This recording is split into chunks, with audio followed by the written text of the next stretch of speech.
kita juga bukan karena kebetulan.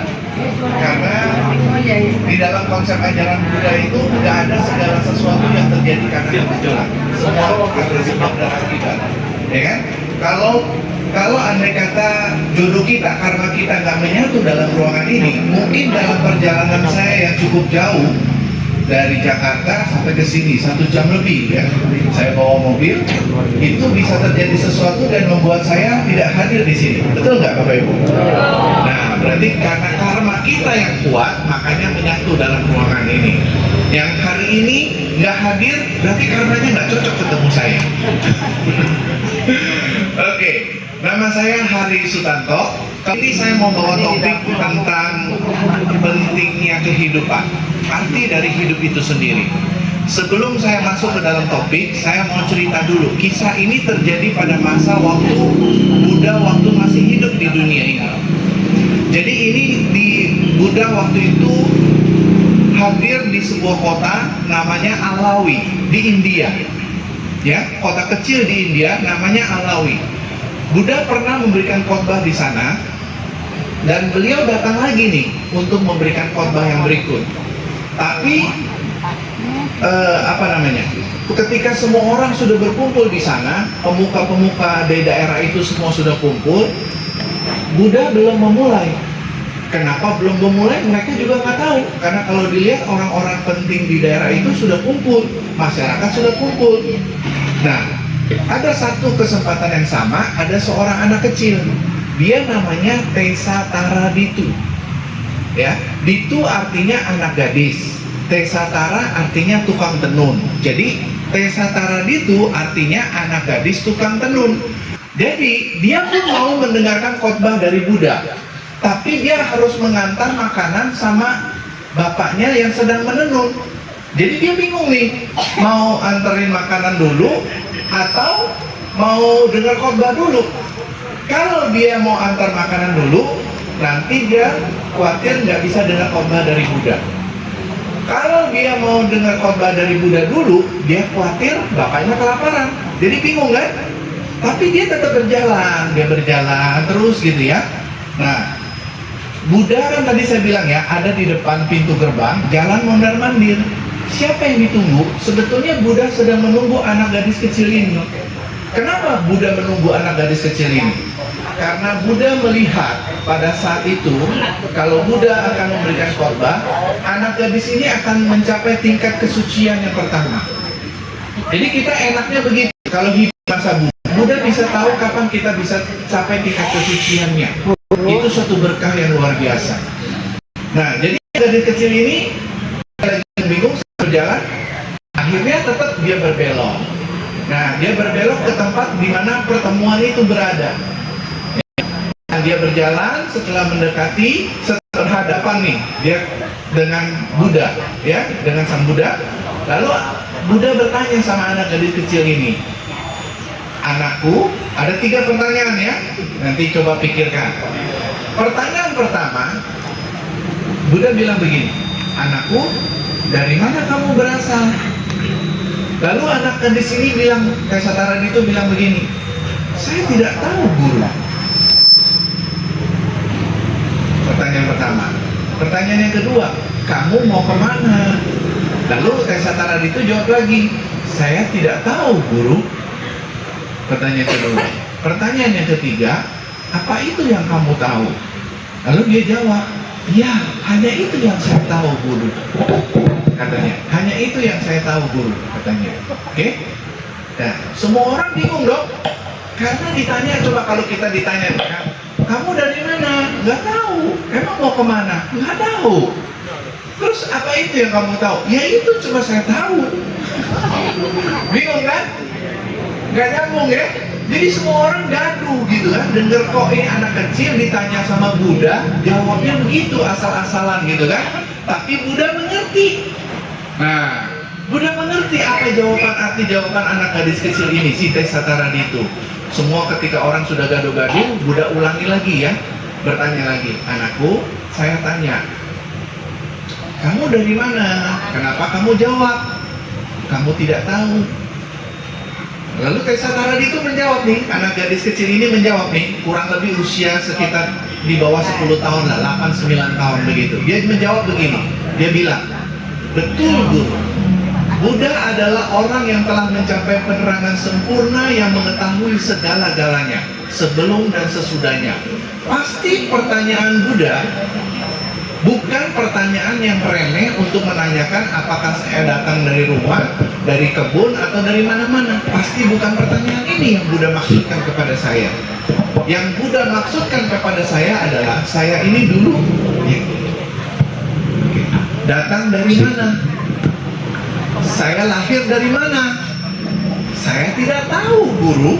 Saya datang dari mana? Sekarang saya jadi manusia. Nah, itu pertanyaan yang pertama. Pertanyaan kedua, oke, baik. Kamu mau kemana? Kenapa kamu jawab kamu tidak tahu? Betul, Guru. Setelah akhir dari hidup ini, saya mau kemana? Saya tidak tahu. Karena itu saya jawab, saya tidak tahu. Pertanyaan yang ketiga, apa itu yang kamu tahu? Kenapa kamu jawab hanya itu yang kamu tahu? Betul, Guru. Yang saya tahu hidup yang sekarang sedang saya jalani ini. Yang saya tahu hidup yang sekarang sedang saya jalani ini. Ini khotbah Buddha yang cukup terkenal, namanya Ciwitang Anyatang Maranang Niatang. Ciwitang Anyatang Maranang Niatang, Maranang Niatang, dikatakan 2 kali. Ciwitang Anyatang artinya hidup itu tidak pasti. Maranang Niatang artinya kematian itu pasti. Jadi ibu bapak, ketika seseorang sudah lahir, begitu dia lahir, macam seperti sebuah lilin ini. Begitu lilin itu dinyalakan, katakanlah panjangnya sebesar ini ya. Begitu lilin itu dinyalakan, dia tinggal nunggu waktu kapan karmanya habis. Betul nggak? Tinggal nunggu waktu aja kan, karena lilin ini kalau menyala terus, lilinnya lama-lama habis kan, dan mati kan. Manusia juga demikian, ibu bapak. Begitu kita lahir, tinggal nunggu nih, kapan kita akhiri hidup yang sekarang kita jalani ini. Siapa yang tahu hidupnya akan berakhir? Gak ada yang tahu kan? Nah, kita juga gak ada yang tahu, saya juga tidak ada yang tahu. Kita lahir juga belum tentu bisa kapan lagi lahir, kita juga tidak tahu. Betul nggak Bapak Ibu? Kita mau lahir lagi kapan, kita tidak tahu. Tapi Bapak Ibu harus syukuri. Kenapa? Karena hari ini kalau kita sudah lahir jadi manusia, menurut Buddha itu suatu karma baik yang sangat besar yang membuat kita lahir jadi seorang manusia. Karena mau lahir lagi jadi manusia itu sulit, Bapak Ibu. Sangat sulit. Jadi kita harus merasa dan bersyukuri sangat besar bahwa kita lahir jadi manusia ini betul-betul luar biasa. Kenapa Bapak Ibu? Mungkin para penceramah pernah ngomong ya, tapi saya ingin ingatkan kepada Bapak Ibu bahwa ini sangat penting kelahirannya kita jadi manusia saat ini. Saat ini kita jadi manusia, itu kesempatan kita. Karena kita memiliki raga, kita bisa belajar. Macam Pangeran Siddhartha lahir di dunia ini jadi manusia, belajar sampai akhirnya mencapai pencerahan kita jadi Buddha. Jadi kita mau jadi seorang Buddha, lahir di alam manusia, bukan di alam para dewa, bukan di alam yang lain. Alam manusia ini, Bapak Ibu. Jadi alam manusia ini sangat penting. Kita mau naik kelas, lahir lagi berikut di alam para dewa, alam-alam yang menyenangkan, atau kita turun kelas, alam-alam neraka, alam-alam binatang yang penuh dengan penderitaan semua di sana. Tergantung sekarang nih perbuatan kita di alam manusia ini dan karma-karma kita yang mempengaruhi sebelumnya. Ini kekencengan kayaknya, gitu ya. Nah, jadi Bapak Ibu bisa feedback ya, kekencengan. Jadi Bapak Ibu, kita ini jadi manusia sangat penting. Karena itu Bapak Ibu harus hargai hidup ini. Kesempatan kita mau jadi manusia sekarang ini. Dan berharap lahirnya kita berikut bisa minimal jadi di alam manusia lagi, jangan di alam yang rendah. Untuk bisa lahir manusia, itu kita harus kumpulin karma baik yang banyak, Bapak Ibu. Lalu mungkin ada yang bertanya, Romo, itu kan banyak yang manusia lahir-lahir. Betul, yang lahirnya itu karena bisa dari alam para dewa yang sudah selesai batas waktunya, lahir di alam manusia. Alam binatang, alam setan, hantu dan lain sebagainya bisa lahir di alam manusia. Bisa, Bapak Ibu. Gitu. Nah, jadi kita mau lahir lagi itu belum tentu. Dan kita tidak bisa memilih. Tidak bisa memilih kepada siapa dan di mana. Kalau hari ini Bapak tinggal di Bekasi, itu karma jodohnya karena Bapak Ibu memang jodohnya ada di Bekasi. Saya ada di Jakarta. Kalau hari ini kita tinggal di Indonesia, pasti ada hubungan sebab akibat kenapa kita ada di Indonesia. Karena kita tidak bisa memilih. Kalau saya boleh milih nih, misalkan Bapak Ibu ya, waktu saya mau lahir, katakanlah dikasih tahu, tidak bisa memilih untuk mau lahir di mana. Hari ini Bapak Ibu ada di Indonesia, pasti ada sebab hubungan kenapa ada di Indonesia. Sekarang kita jadi manusia, harus kita persiapkan diri kita supaya hidup kita punya makna. Hidup kita itu ada artinya. Hidup kita itu bermanfaat. Bukan sekedar datang di dunia ini, lalu kemudian tinggal hanya menunggu datangnya masa tua dan jalani hidup, lalu menunggu datangnya kapan kematian itu. Bukan. Kita harus jalankan hidup kita supaya hidup kita ini punya manfaat arti yang sesungguhnya. Ini yang harus kita pikirkan, Bapak Ibu.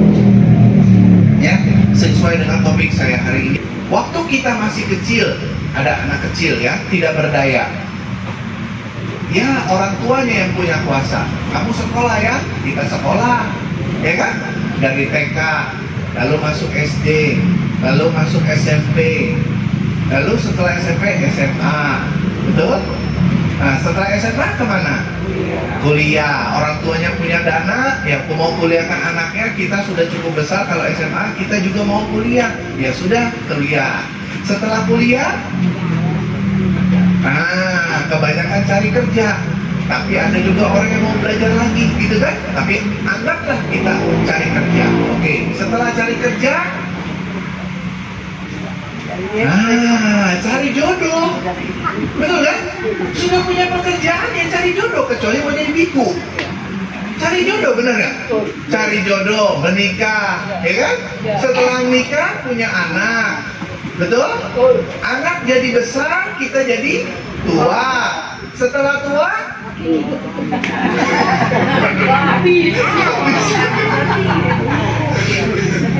iya, ada yang sakit, ada yang meninggal, begitu. Jadi seolah-olah hidup itu cuma proses dijalani seperti itu. Betul nggak, Bapak Ibu? Nggak ada yang salah sama lesu, loyo, lemah, letoy. Ya kan? Bangun pagi bukannya seger, bukannya semangat, aduh males gitu ya. Mesti ketemu kerja lagi, ketemu ntar customer, diomelin bos lagi, mesti ini, mesti itu, betul nggak? Banyak orang bangun pagi itu belum tentu seger gitu loh. Lemah, letih, lesu, loyo, lemah, letoy.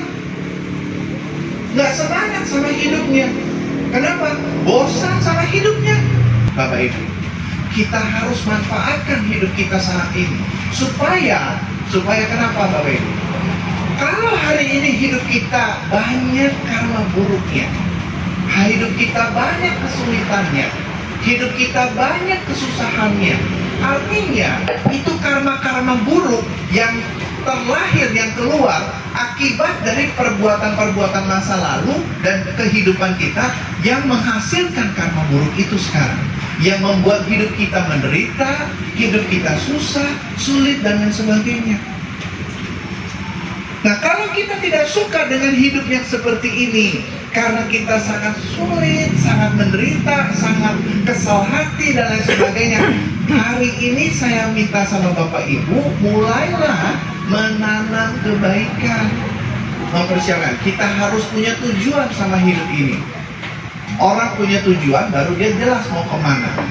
Ya, macam gimana sih? Kayak saya orang kontraktor, tahu kontraktor nggak, Bapak Ibu? Apa kontraktor? Ya,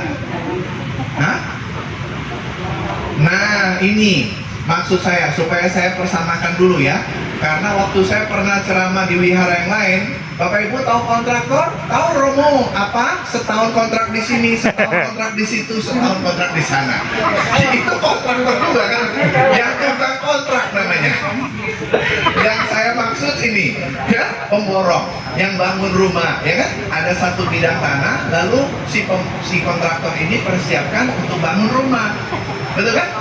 Rencanakan dulu ruang tamu di mana, ruang makan di mana, ruang tidur di mana, kamar mandi di mana. Betul nggak Bapak Ibu? Iya, nggak cuma sekedar satu bidang tanah lalu ditumpuk-tumpukin batu bata. Nggak bisa. Kalau kita begitu tinggal di rumah yang nggak nyaman. Jadi untuk bangun rumah saja kita perlu rencana, perlu desain. Sama dengan hidup kita Bapak Ibu. Kalau kita tidak mempersiapkan hidup kita, maka kita hidup seperti jalan seperti tadi. Sudah masa tua, ya sudah, tinggal nunggu aja. Begitu kan? Kenapa saya datang di dunia ini? Mulai dipikirkan. Setelah saya sekarang nih, ada yang tua, ada yang muda, ini kan campur-campur nih, ya kan? Saya ke depan ini 5 tahun, 10 tahun lagi saya mau ngapain? Pikirkan Bapak Ibu.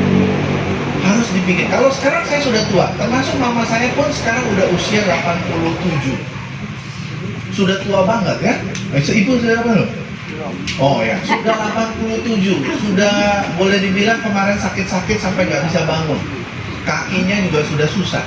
Tapi saya minta sama dia tetap harus berbuat baik setiap hari. Saya minta dia apa? Saya minta tiap hari dia baca parita, dia nienfo, liam keng, baca keng setiap hari, supaya dia terus akumulasi kebaikan.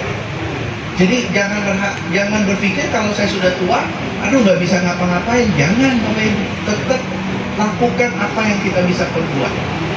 Begitu, ya. Nah, yang pertama itu, jadi punya suatu tujuan sama hidup. Jangan hidup itu, kalau kita mau hidup ini punya arti, ada manfaatnya. Jangan hidup itu egois sama diri sendiri, terlalu mementingkan diri sendiri. Jangan jadi orang baik yang suka dimanfaatkan orang.